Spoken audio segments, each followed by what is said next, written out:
Plazatik orain zuzenean Sanfermintza saio berezi egiten eta suziriak eta guzti botatzen ari dira gure saioa hastear dagoelako. Aritz Pascual Garjon, egunon? Egunon, Reyes Lintxeta. Hau plazerra zurekin egotea hemen eszenatoki elegante honetan. Elegante honetan, baina gaur elegante etorri gara, izan ere gaur San Fermin eguna handia daukagu, uztailaren 7 eta gaur San Fermintzaren lehendabiziko saioa hemen O plazatik zuzenean, eta baita ere, telebistaren bestaldean, Saloa telebistaren bitartez, gu ikusten ari diren, oien dago ere bai, gure agurra. Hori da, agur berezi bat, ikus entzule guztientzat, eta hemen plazan dauden bisitari guztientzat ere bai. Bai, begira batzuk agurtzen ari dira, hortxe amaiketako hartzen ari direnak. Hau papeina, eta... Hartzen baduzue pizkot ezakit patataren bat, kroketaren bat ere bai eskertuko dizuegu, Aritz, ezin dugu hitzegin eta jan aldi berean, Esan dizut mila aldiz. Saiatuko gara, ez? San Fermin batzuk amaiketak hori gabe, nik ez ditutu lertzen. Ez da existitzen hori. Eta agur berezi bat ere bai, noski gure kontrolistei, Unai eta Igorri, eta Pello Arginaren handiari, bera ari da kuantum batekin ia martxan, hemen eginen duguna izanen delako hemendikan saioa zuzenean, 2 orduz, arituko gara hemendikan, eta aldi berean, Pello Arginarenak kontatuko digu hirian barna ikusten duena. Horixe bera, gaur Pellori jarri diogu, ez dakit, gerra korresponsalaren kaskoa edo jarri diogu, eta bidali dugu prozesionera.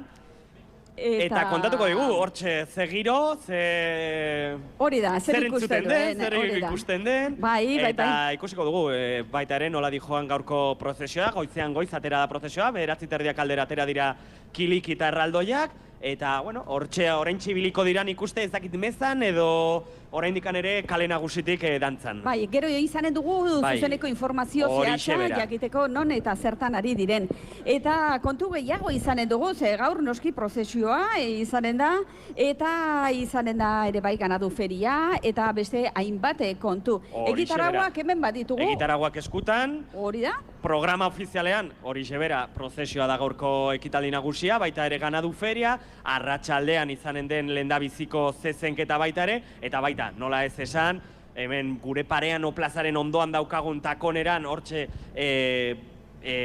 barkatu jolastoki edo jolasgune hori zabalduko dutela, baita ere kirolari medialuna aldean, beraz, gauza guztiak eta ekitaldi eta ekimen guztiak irekita, hori programa ofizialari dagokionez. Horixe. Eta, bueno, eskerrak ematen hasita, eskerrak noski herri San Ferminetako antolatzailei berriro utzi digutelako txoko zoragarri hau, eszenatoki zoragarri hau gure saioa egin alizateko. Gauez, musika, jai eta parranda izaten da hemen, eta egunez izugarrizko giro goxoa.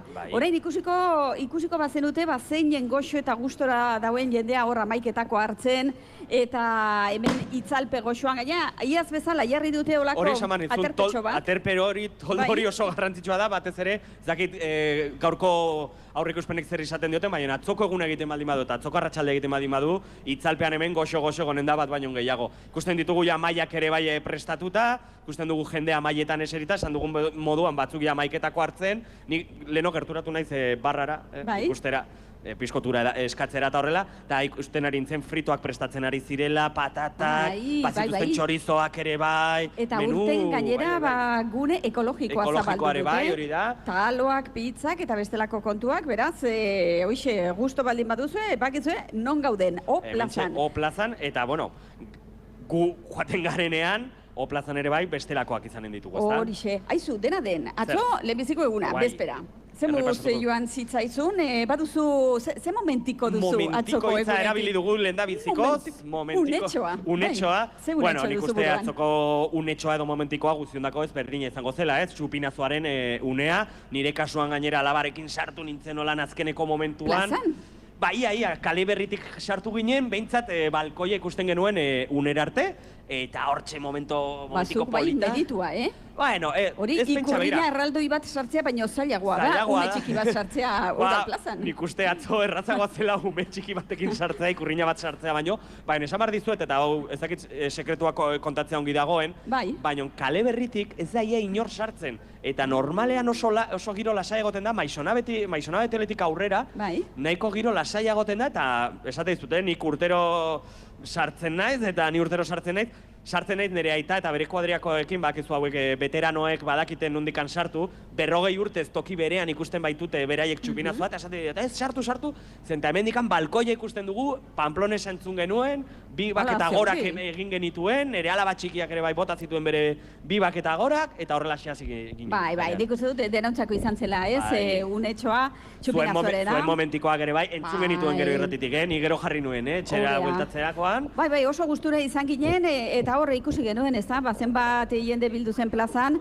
eta, ikurren afera, ere bai, ikusi genuen, kizue, aurten alkate berriak, Enrique Maiak, debekatu gintzuela, tamaina handiko oialak eta banderak sartzea, baina ala da guztiz ere horre ikusi ziren, handiak. Bai, askotan esaten da, ez, debekuen gainetin imaginazioa martxan jartzen da, eta badakigu Iruñan imaginazioa, eta horako gaiztakeriatxoak egiteko imaginazioa badugula, eta jendeak baduela, eta atzo ikusi zen, ez? Azkenean, atera zirela ikurrinak, ez dugu esango nola, nik behintzat ikusi nuen nola atera ziren ikurrinak, tentsioa egon zen, momentu batean ere bai, borra luzagarriak ikusi genituen, une itxusiak hor txupinazo baterako poliziaren jarrera horrekin. Eta udaletxe barnean ere tentsio uneak izan ziren. Gero hitz eginen dugu protagonista batekin nahi zuzen ere. Bat etorriko da gurera, izan ere atzo hortxe.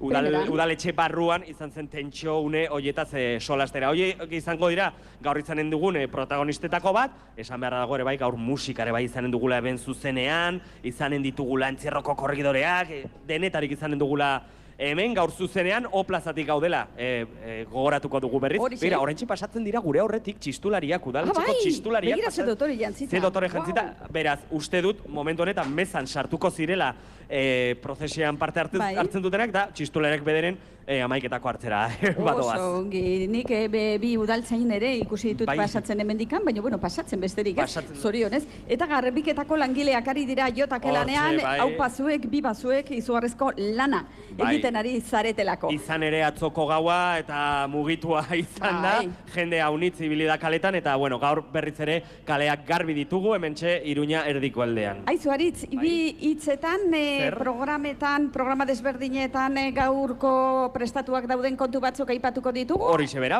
Eta bere alaia harrera ginen digu gure lehenbiziko gonbidatu egin. Luzamenduan hasi gara. Oso gustora, ari gara hemen solasean? Bi orduz ez gara egon gozuta biok solasean bakarri. Bakarri falta zaigu bermuta. Bermuta, bigarren aldiz eskatu dugu bermuta, ea gerturatzen zaigun onaino.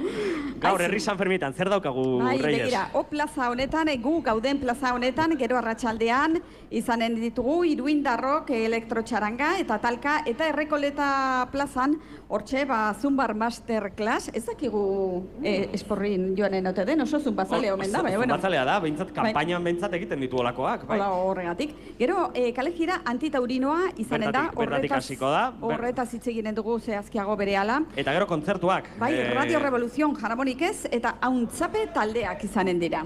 Radio Revolución esan barra dugu eta aurreratuko dugu, gaur bai eman zuzenean Euskal Herri Irratiaren sintonian izanen ditugula. Oinez txokoan ere bai, badaukagu denetarik gaur arratsaldeko 6etan, gauargi Euskara Aventura izanen dutelako, eta 8:30 hau asko gustatzen zaigu guri. Txutxin Ibañez y los charros, hortxe mexikarrak abesteko, momentu polita, eta dantzatzeko nola ez. Aizu, eta gero, kizue, oinez txokoan aurten protagonista Argia ikastola, Tuterako ikastola, eta Herriberatik etorriko dira gaurko musika taldeak, Pimiento Radical, eta Ribera Kids DJ, horixe, hain zuzen, esan bezala, oinez txokoan, hementxe, plazatiko sogertu, takonera aldean, takonaren atzekalde horretan, txoko edo oasi lasai horretan, izan ere oso programa interesgarria. Eta badaukagu estelako programa alternatiboak, ez dakit, adibidez, Katakraken Black Fermin programa prestatzen dutela, gaur arratsaldeko 7etan Elektro Zarata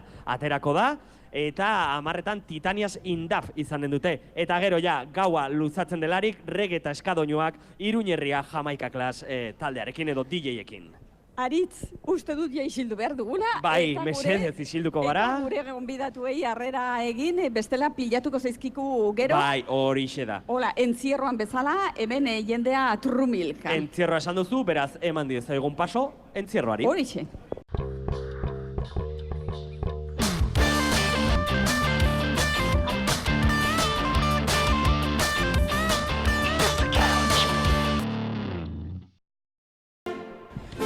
Entzunarren San Fermin zuzaitugu patroi, entzun ditugu gaurko kantikoak, entzun ditugu korrikalariak patroiari babes eske, goizean goiz, eta esan bezala gaur Puerto de San Lorenzoko zezenak izan ditugu Iruñako karriketan, 3. aldia zen Iruñeko karriketan, Iruñeko entzierroetan parte hartzen zutela, 2 minutu eta 58 segunduko entzierroa izan da, bereziki gitzikagarria, bereziki arriskutsua, batez ere, bigarren partean estafetatik aurrera eta estafetako erdikaldeatik aurrera, zezena apurtu eginda, zezen taldea apurtu eginda, zezen bat atzean geratu da, eta hortxe, telefonikaldean izan dira, batez ere, arrisku tarterik haundienak.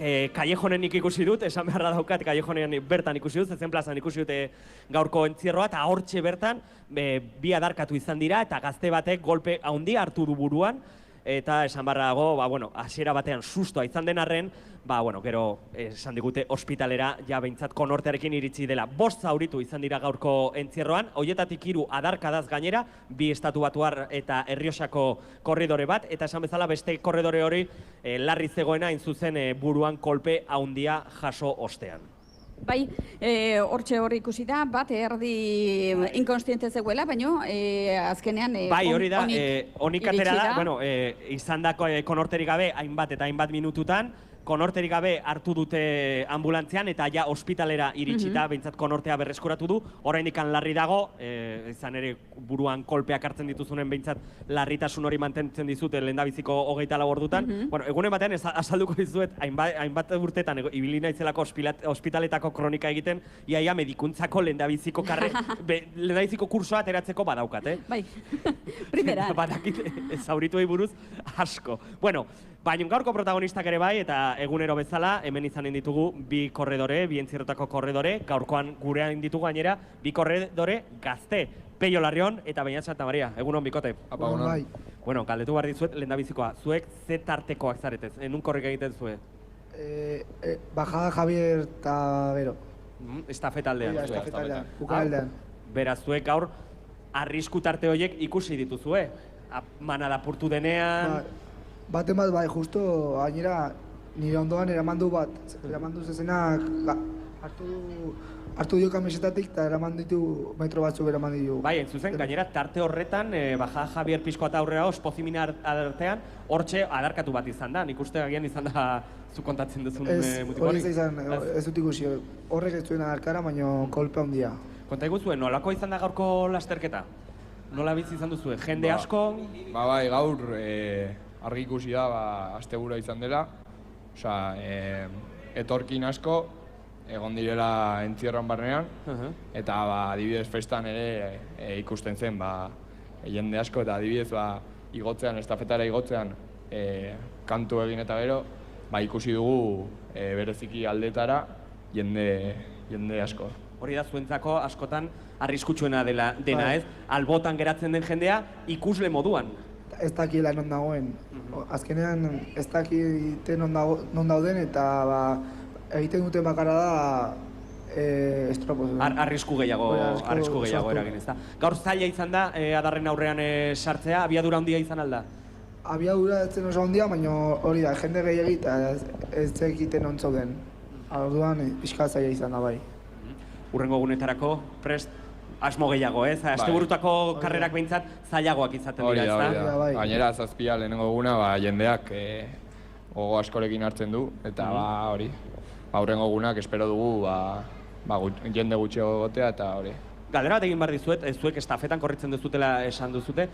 Beti egin duzute estafetan korrika, saetu zarete beste tartene batean, zenta, ez dakit, beti ikusten dut ere bai Santo Domingon, badagoela ere bai zuen adineko gazte talde oso polita. Ez dakit, haiekin ere bai frogatu duzuten noiz baiten? nik nire lehenengo bi entzierrak egin dituen Santo Domingo, baina ja gero hortik aurrera beti estafetan. Ni berdin, lehenengo 3 entzierroak ere Santo Domingon korritu nituen. Eta gehiago gustatzen zaizue estafeta, ez da? Bai, estafetako lasterkaldia gustatzen zaigu gehiago. Zezen bat hartzen baduzu, hobe da estafetan hartzea Santo Domingo. Luzexago egin daiteke korrika, ez da? Estafetan Santo Domingon 3 pauso adarren aurrean eman eta gehienetan kendu hartzara. Ez dakit, urrengo unetarako, ze gomendio emango zenieke esaten zenuten. Jende asko gezaki non dagoen ere. Ze gomendio emango zenioke, adibidez gaur gure irratia entzuten edo Xaloa Telebistaren bitartez ikusten ari gaituen airi, Iruñera etortzeko asmoa daukanari, eta, venga, entzierroan saiatuko naiz gaur.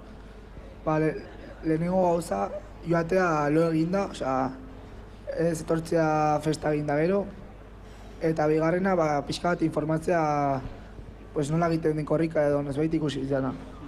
Zakita, horrekin esan dezakegun atzo festarik egin zinuen edo ez? Pixka bat. Baina, lo eginda joan zara, ez? Entzerrora. Zu, gomendioren bat? Gomendio bat, adibidez, poliziari gomendio bat, gehiago kontrolatzea. Azken finean, gaur, hainbat kasu ikusi ditugu, non jendea ikusten zen argi nola zebiltzan, zegoeratan, eta hori. Somatzen duzue asko asteburutako entzierro eta astetarteko entzierroen artean? Nik normalan ez dut asko sumatu, baina aurten bereziki bai. Bai, ez gaur jende asko ikusten zen, ez da? Gaur bai, gehiegi, jende gehiegi. Zintzen korrik egin. Daukazue askotan izaten da, entzierro korridoren artean, olako ganadutegi berezi bat markatuta egutegian, egun hauetarako, begira, ni jandien aurrean saiatuko naiz, zebadagagoak... Ez. Tortzen dena, saiatu behar naiz, zezen baten aurrean jartzen, baina... Niri pertsonaki zebadago ganadutegi asko gustatzen zaizu. Bai. Bihar da, ez da? Uste dute zebadagago, 8 behintzat astelena, lasaisago ere bai izanen gara. Bueno, baizue, bikote, Beñat eta Pello, mil esker honitz, gurean izateagatik, sorteon, datozen egunotan, gozatu batez ere entzierrotaz, eta San Ferminetako beste ekitaldietaz. Uste dut, gainera bestelako egun batean ere bai, etorriko zaretela gurekin solastera, edo ez dakit, bueno, alan da guztiz ere solastuko gara, datozen egunotan, eskerrik asko gurean izateagatik, eta entzierroan parte hartzeagatik, begira, txalo batzuk entzuten dira, ez dakit zergatikan, eta honela, bukatuko dugu entzierroko gaurko kontakizuna, orain tartetxo bat hartuko dugu musika entzuteko, Irrintzi Dorreari eskatuko diogu musika pixko bat jartzeko, eta jarraian hainbat kontu ezberdinekin, eta joango gara ere bai, prozesioa zertan den entzutera.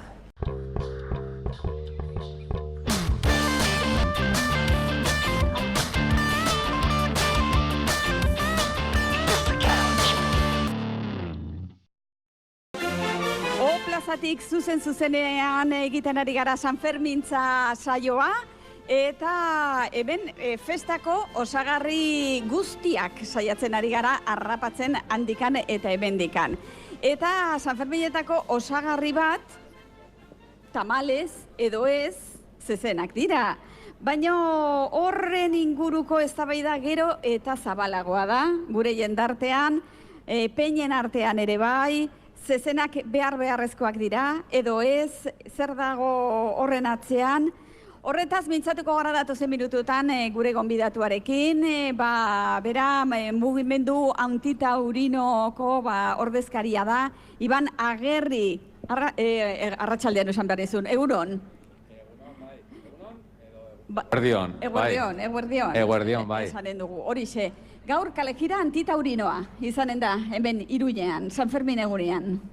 Bai, kalejira antitaurinoa saiatzen gara antolatzen urtero, daramatzagu ja 3 ikasturte lanean, Iruña eta Iruñerriko jendartea sentsibilizatzen, informatzen zenolako tratu bortitzak jasotzen dituzten zezenak, eta saiatzen gara alde horretatik eztabaida pizten eta ere alternatibak eskaintzen, eta hildo horretatik doa gure kalejira. Gaur, udaletxe plazatik hasiko dena, 7:00, arratsaldeko 7:00, eta gero bukatuko da Errekoleta plazan, eta horixe bai. Horixe. Eta polemika, eztabaida, zuek nola ikusten duzue? Gero eta zabalagoa dela, gero eta jende gehiago kezkatzen da gai honen inguruan? Bai, guk uste dugu baiet.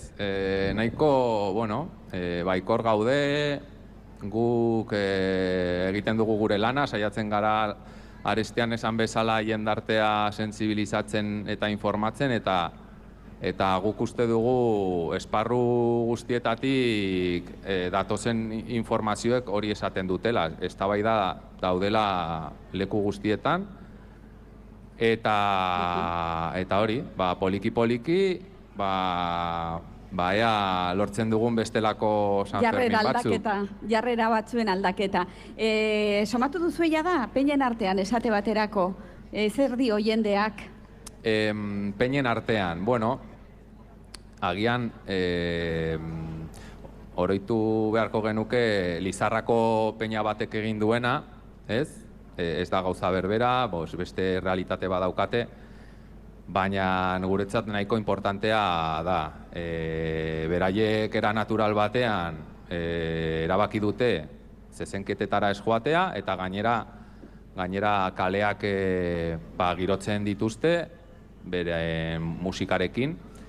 Eta guk uste dugu hemen, beste realitate bat, beste ritmo bat daramatela peinek, baina, poliki-poliki jendea ari da armairutik irtetzen, ez? Eta gauzak esaten, argi eta garbi, eta, batzuk badoaz, baina inkoherentzia puntu horrekin, beste batzuk ja joateari utzi diote, eta eztabaida nik uste piztuta dagoela.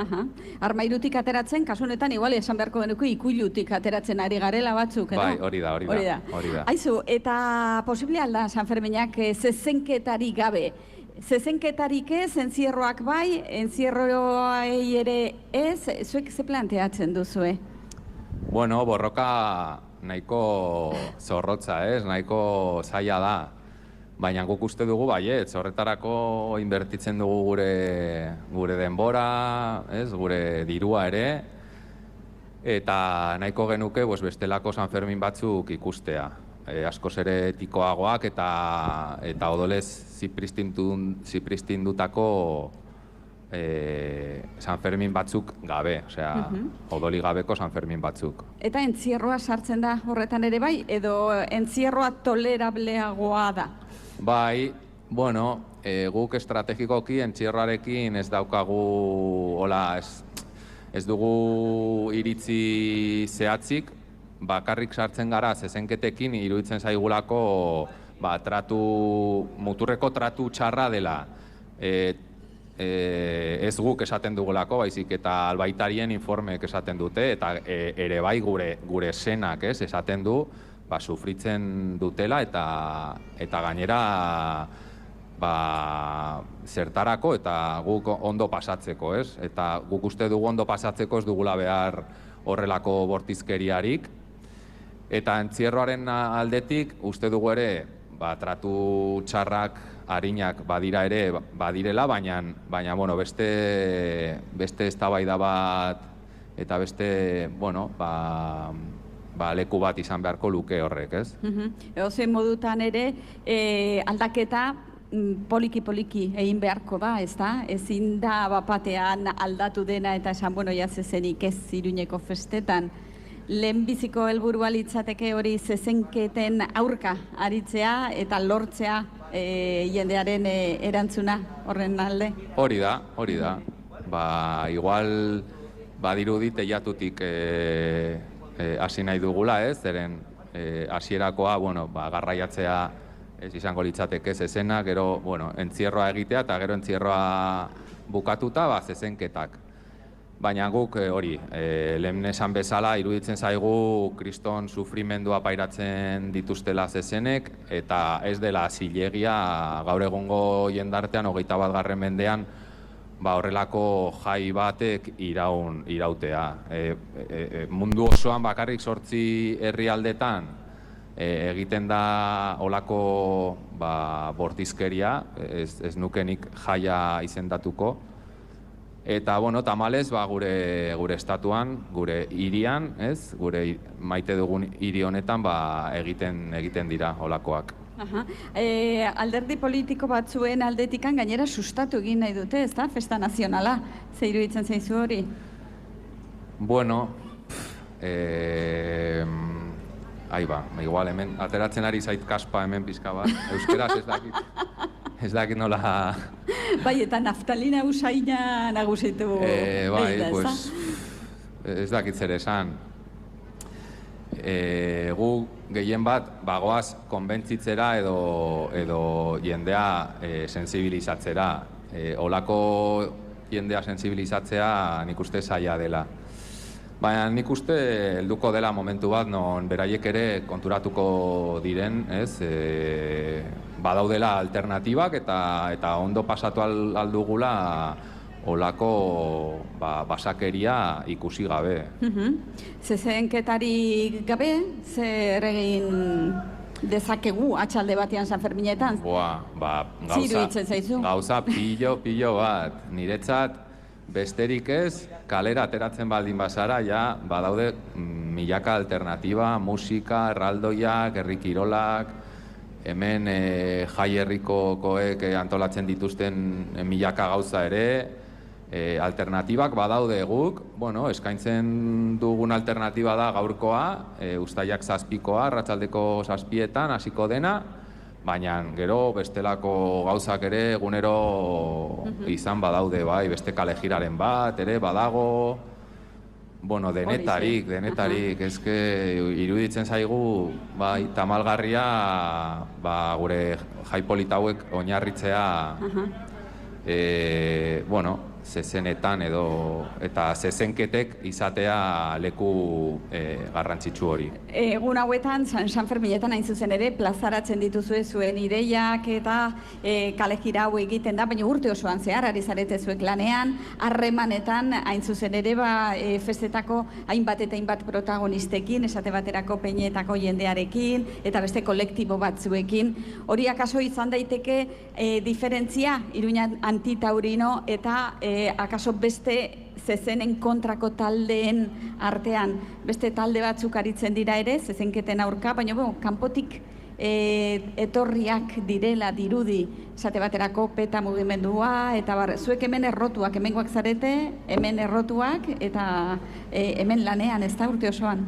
Hori da, bai, bueno, urte osoan zehar, saiatzen gara buruari bueltak ematen eta gauzak antolatzen, lehen esan bezala jendea informatzen, bueno, alternatibak eskaintzen, eta ere eskertzen diegu, kanpotik etortzen den jende guztiari, hori, zezenketen kontrako borroka horretan murgildu izana. Agian, beraien borrokari gabe, gu ez ginateke existituko, orduan, bai peta, animali, naturali, solako estatuko eragileek antolatzen dituzten gauzengatik ere, agian gu hemen borrokatzen ari gara. Orduan, beraiei ere, bai, gure errespetu... Ongi etorriak, ez da laguntza guztiak. Ongi etorriak, bai, haupa. Horixe.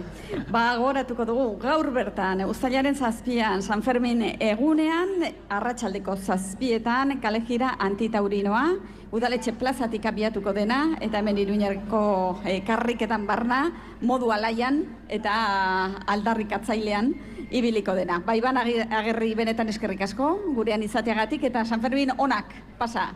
Baita zuei ere.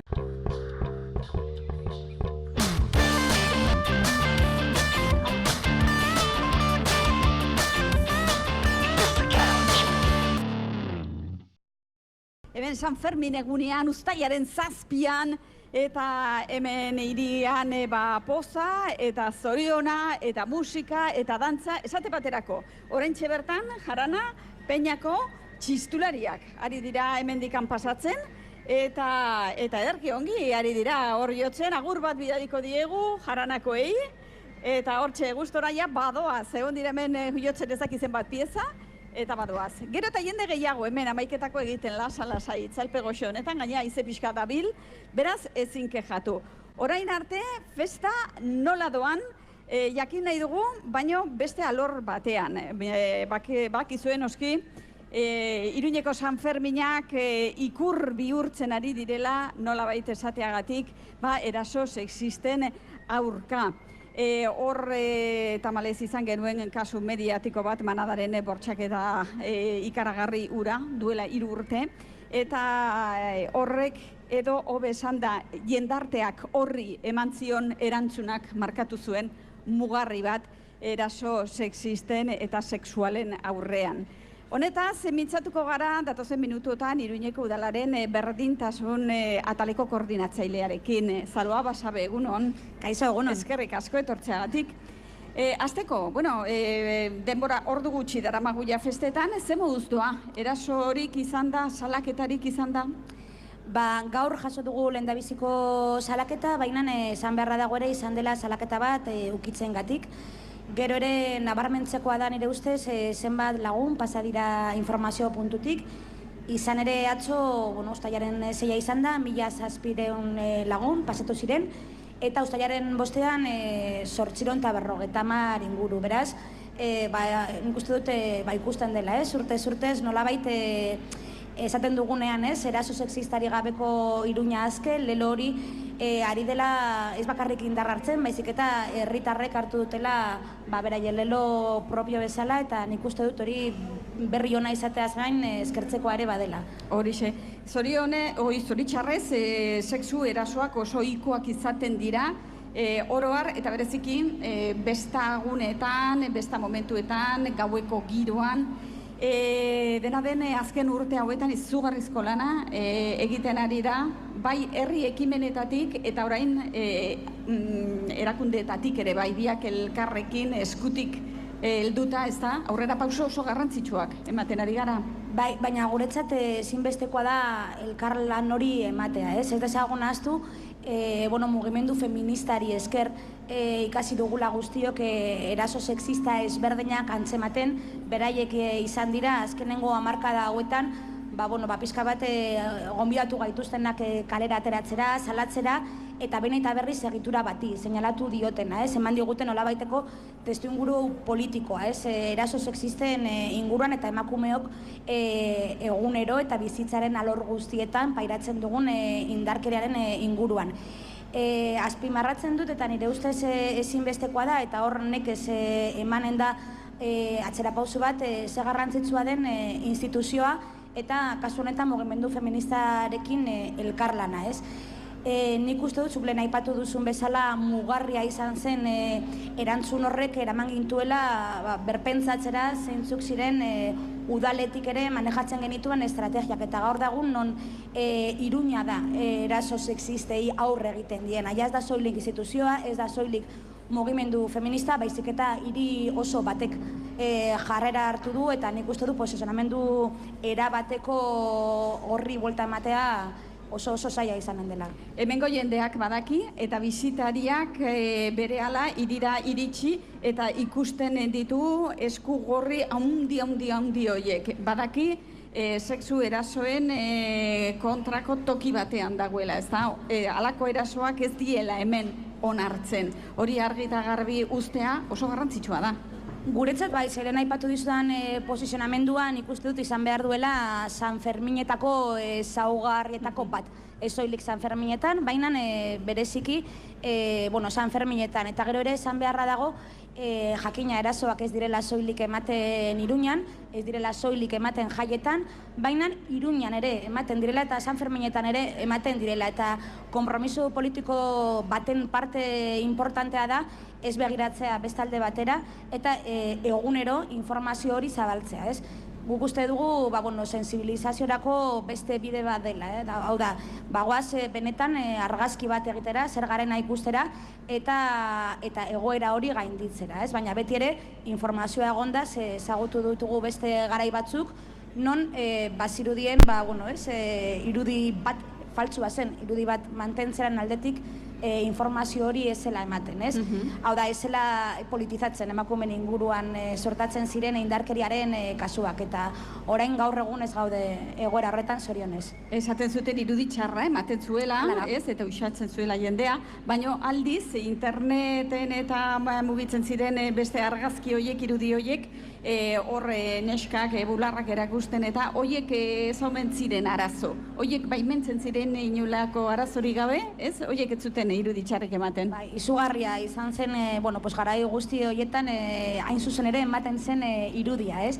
Nik uste dut, realitatea ongi ezagutu behar dugula, benetan errealitate hori eraldatu nahi baldin badugu eta benetan bermatu nahi baldin baditugu pertsona guztien eskubideak baita ere jai eremuetan. Gaur egun nik uste berdintasunaren alorretik zabaltzen dugun mezua dela, askoz be baikorragoa da, ez? Esan nahi dute basatoz Iruñara, parte hartu jaietan, azke bizi eta gozatu. Hori da, hau ez da orgia low cost bat. Ez da gutxiagorik ere, ez da? Hau festa bat da, eta denontzako berdina izan behar duena. Informazioa, hori da, oinarri nagusietako bat. Eta hain zuzen ere, Iruñeko udaletik zer egiten ari zarete informazio hori guztia zabaltzeko? Normalean egiten duguna, eta hau da igual pixka bat zaila saltzaren aldetik, guk San Ferminetan ez daukagu kanpaina bat, gu estrategia marko bat daukagu nolabait esateko, ez? Estrategia horren baitan, bai sartzen da, eraso sexisten inguruko sensibilizazio kanpaina, non euskarri ezberdinak dauden, eta gainera aurten hobekuntza batzuk sartu ditugun, baina gero badago koordinazio protokolo konplexuago bat, eta protokolo horien koordinazioaren helburuetako bat hain zuzen ere da, zuk aipatu duzuna, biltzea, ahalik eta informazio gehiago, goizero elkartzen gara, goizeko 10etan, jarraipen batzordea daukagu, eta gero egunero goizeko 11etan, babes zibilerako junta ere badaukagu, eta bertan bolkatu egiten ditugun eraso sexisten inguruan daukagun informazio osoa. Ospitaletik jasotzen duguna, baita mugimendu feministaren partetik jasotzen duguna, informazio puntutik, epaiketegitatik, polizia ezberdinetatik, eta hori guztia mahai gainean jartzen dugu. Gero oso importantea da kontrastatzen ditugula datu guzti horiek, nolabait, hori ez... Egiaztatzeko dena? Egiaztatzeko eta ongi zenbatzeko, ze batzutan kasu berdina, iturri ezberdinetatik iritzita, badirudik kasu ezberdinak direla, eta ez dugu zertan horrela izan behar, ez? Orduan, saiatzen gara egunero osatzen nolabaiteko argazki pixelizatu bat, ahalik eta informazio gehiago izateko eta iturri ezberdinetatik jasota ere, eta gero horren aurrean edo informazio horrekin neurriak hartzen dira eta azterketa bat egiten da. Eta erasorik izatekotan, zer egin behar du emakume batek? Erasotua baldin bada zer egin behar du?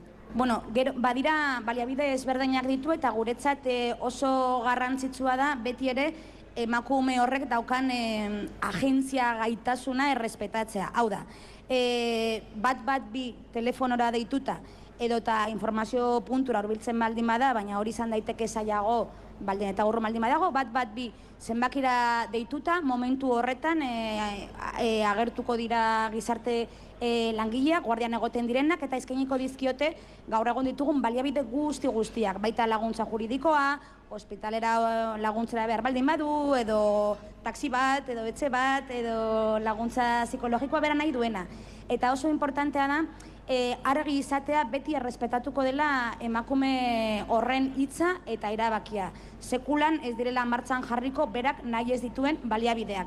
Eta oso garrantzitsua da ere guretzat jakitea laguntza protokolo hori abian jartzen dela, naiz eta salaketarik ez egon, salaketa esan nahi dute egoitza poliziala edo judizialan jarrita ez egon arren, baliabide guzti horiek eskura dituela azpimarratzea.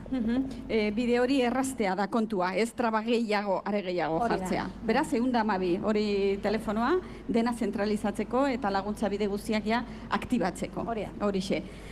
Espero dezagun oso dei gutxi izatea, egun hauetan, eta zentzurretan lasai joan daitezela festak, eta alako arazorik ez izatea. Duela gutxi udal aldaketa izan da, organigrama berria, egin dute, alorren banaketa berria, eta, zuek berdintasunaren alorretik nola ikusten duzu, aldaketa? Ze aldaketak izanen dira zuei dagokizuenez? Ni koordinatzaile gisa soilik aztertu dezaket, benetan mahai gainean daukagun informazioa, ez ditute egiten olako aburuak edo ez dakit niri egokitzen zaidat hori egitea. Nik uste dut, printzipioz, esan digutenagatik, bai San Ferminetan eta pentsatzekoa da mendik aurrera ere mantenduko direla, orain arte eman diren aurrera pausuak eta abian jarri diren udal politika ezberdinak, baita ere berdintasunari dagokianak. Eta gero nik uste dut, lehen aipatu dugun bezala, berdintasunen alorrean eman diren aurrera pausuak ja ez dira soilik udalaren kontua, dira hiri osoarenak, dira Iruñako ezaugarriak. Orduan alderdi hortatik ikusten dut, atzera pausuak ematea zaila izanen dela, ze guztioi dagokigun kontu bada, ez soilik udal alorre zehatz batekin lotutakoak. Gero ere, esan beharra dago, azkenengo 4 urte hauetan, eremu normatiboan eman direla aurrera pausu desente, ez? Badaukagu berdintasunaren lege foral berri bat, badaukagu LGTBI lege forala, eta Iruñari begira badaukagu berdintasunaren ordenantza bat. Eta honek ematen digu nolabaiteko, ez dakit babesa, baina bai marku bat, non hortik hori baino gutxiago ezin dela egin. Eta hori guztia egin ahal izateko, nahitaezkoa da, egitura bat egotea, eta egiturak esan nahi du, giza baliabideak izan behar direla, eta baita ere aurrekontuak. Orduan, ikusiko dute, zer egin guzti horrekin. Hori da, legen aldetikan marko berriak, eta berdintasunaren kultura gero eta txertatuago gure jendartean. Horixe guztia, horiek aurrera pauso oso garrantzitsuak eman direnak azken urteotan, eta bide beretik jarrai dezagun, ezta? Zalua Basabe, benetan eskerrik asko gurekin izatiagatik. Zuei, niretza da tradizio bat, Bizpairu aldiz egiten den guztia tradizio bihurtzen dela, guretzako ere tradizio polita. Eskerrik asko Zaloa, eta oso lan gutxi izan dezazuela San Ferminetan. Mila esker. Ja, zuei.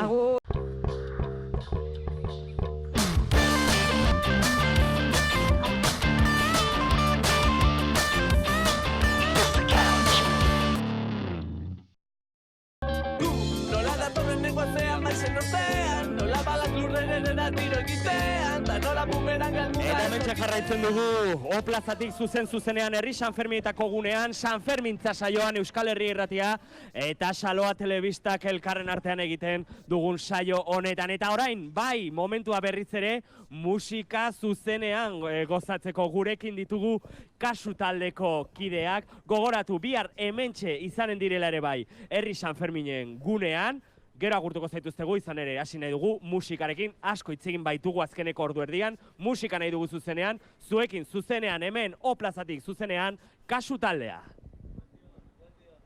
Bai.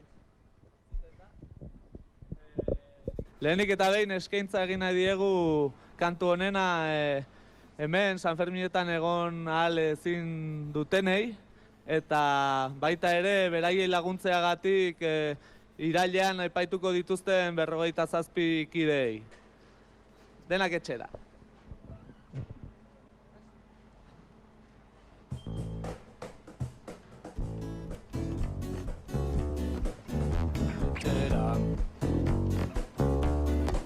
Etxera. Etxera. Izerdiak kolpatzen gaitu leiotik, izerdi baiak bera azaletik, baina bidean noan ere autoan naiz beroa ez aizaitut ikusinik aspalditik. Aldean daramat lore sorta, bonboiak azteak ez du importa, egian zu nuela mortadela hobea dela lima bokata barruan dagota. Igandean ostiraleko ajea, ez digu errezten bat ere viajea, birrinka ikusita zu jantzita arropapean enkarren funtzionario trajea. Jornoan 1000 kilometro, 500 joateko, 500 bueltatzeko, bada orduak ukuruak, martxan jarditzagun denak, etxeratzeko.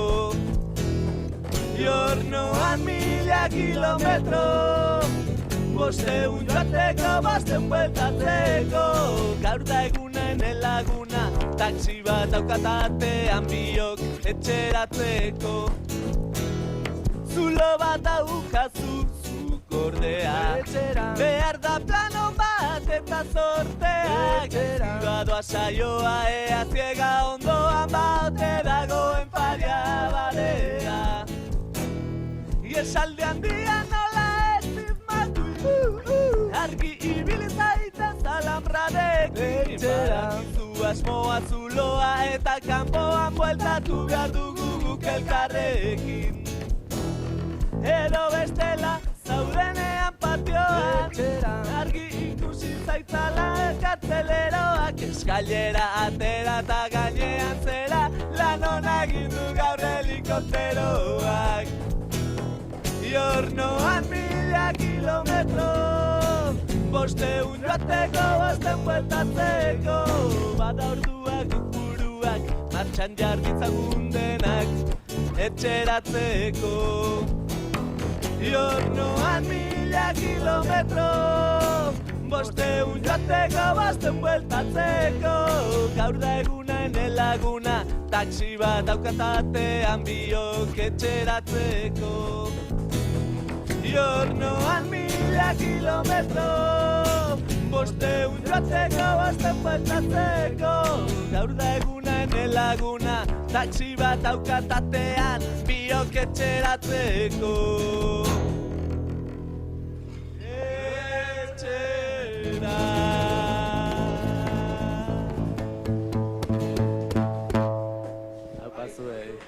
Txalo berbat, kasu taldea hemen zuzenean, venga, ber, plaza pixko bat animatzen den, plaza daukagula pixket lokartuta, hortxe azaldu dira, begira, Herriberako lagun batzuk ere bai azaldu dira, eta hortxe, txalo batzuk entzun ditu. Kasu taldea, bihar hemen, arratsaldeko edo gaueko 10etan, kontzertu bereziak, ez da, San Ferminetakoak izaten dira? Bai, oso gusto handiz hartzen diren kontzertua dira, naiz eta ez tarria pixka bat seitik gogortua izan, oso gustora arituko gara hemen, eta biharko errekuperatuko dugu indar guztia. Ez tarria jadanik urratuta, 7an gaudela, mesedez. Horregatik 6 izaten da, gehien urratzen den eguna, ez? Aizue, giro berezia sortzen da, ez da, San Ferminetako kontzertuetan? Guk hemen ez dugu sekula jo, baina... Bai, plaza hontan ez, baina San Ferminetan jo, ez San Ferminetan 11 leku daude musikaz gozatzeko, eta hau, herri San Ferminak direla medio, badugu beste leku bat, ez? Musika herrikoia edo, herritik sortutako musika entzuteko, eta gu hemen ibiliko gara hori. Kasu taldea, Iruin herritik hemen, zuzenean Euskal Herri irratian, eskerrik asko gurean izateagatik. Esan bezala, zuzenean ikusteko aukera, bihar hemen O plazan, gaueko 10etatik aurrera, eta orain, publipizko bat esaten gaten hemen guren ere lankideek, publizitatera salto eman beharko dugu, irrintzi dorrera doa seinalea.